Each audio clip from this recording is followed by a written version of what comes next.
Soja. Tunda na fita neman Allah zai bani, Allah ne ke rogo wai ba mutum bane. Na san Allah zai bani tunda na fita nema, ina tare da addu'a iyaye na malam.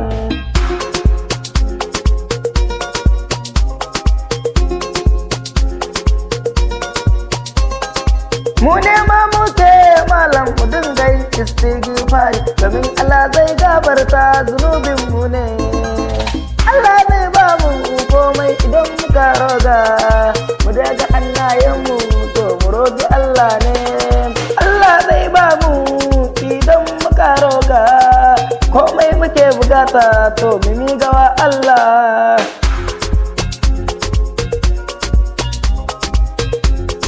Karka biyewa duniya domin duniya mayaudari ne.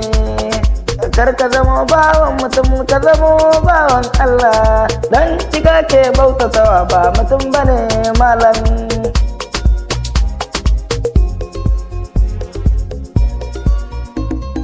Karka saba ma ubangijinka, karka saba ma iyayenka, baka da gata a duniya ba sai da iyayenka. Idan ka rasa su lallai ka yi babban asara malam.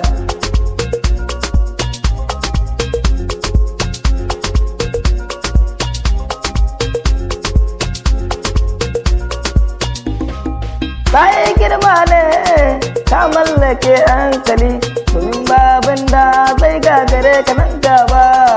Ka zagaya duniya duk ka duba ne, ka goma Allah ne malam ba wanda zai iya.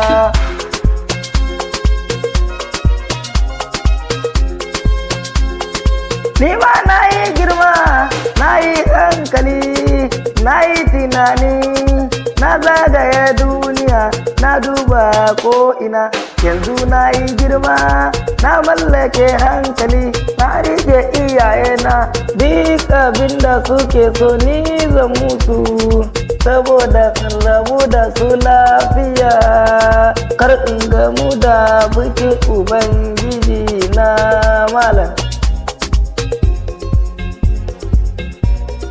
Na gode, na gode, na gode, na gode.